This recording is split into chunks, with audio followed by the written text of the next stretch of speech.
பரப்புக்களே, இன்றைக்கு நம்ம என்ன பார்க்க போகிறோன்னா ரெடிமேட் ரவா தோசைக்கான மாவு எப்படி தயாரித்து வச்சுக்கலான்ட்டு.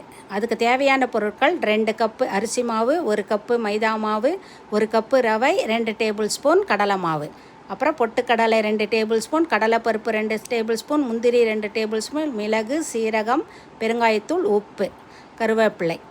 இப்போது என்ன செய்யணுன்னா, நம்ம இந்த மாவு எல்லாத்தையும் தனித்தனியாக வறுத்துக்கணும். முதல்ல 2 கப்பு அரிசி மாவை தனியாக வறுத்து ஒரு தட்டில் கொட்டிக்கலாம். அடுத்து 1 கப்பு மைதாவை வறுத்து அதையும் தனியாக எடுத்து கொட்டிக்கலாம். அடுத்து ரவை அதையும் வறுத்து அதையோட சேர்த்து கொட்டி வச்சுக்கலாம். அப்புறம் கருவேப்பிலையை நல்லா மொறுன்னு வர மாதிரி வறுத்து அதிலையே போட்டு வச்சுக்கலாம்.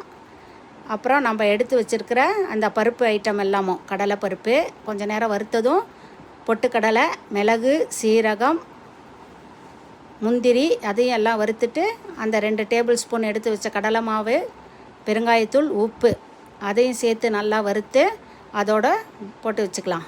இப்படியே எல்லாத்தையும் சேர்த்து கலந்து ஒரு ஏர்டைட் கண்டெய்னரில் போட்டு வச்சுட்டு எப்போ தேவையோ நமக்கு தேவையான அளவு மாவு எடுத்து போட்டு கரைச்சி தோசை ஊற்றிக்கலாம். இப்போ நான் என்ன செய்ய போகிறேன்னா, ஒரு 2 கரண்டி பெரிய கரண்டியால் மாவு எடுத்து போட்டு அதில் மோர் இல்லைன்னா தண்ணி எதுனாலும் கொஞ்சமாக நல்லா ஊற்றி தண்ணியாக கொஞ்சம் கரைச்சிக்கணும். நம்ம டம்ளரில் எடுத்து ஊற்றுற அளவுக்கு கரைச்சிடணும். அது அப்போது நல்லா கரைச்சி வச்சாச்சு. இப்போ என்ன செய்யலான்னா, தோசைக்கல்லை வச்சு நல்லா தோசைக்கல் சூடாகணும். நல்லா சூடானதும் இந்த மாவை ஒரு டம்ளரில் ஊற்றிக்கணும். டம்ளரில் ஊற்றி அதால் தோசை கல்லில் நம்ம ஊற்றணும்.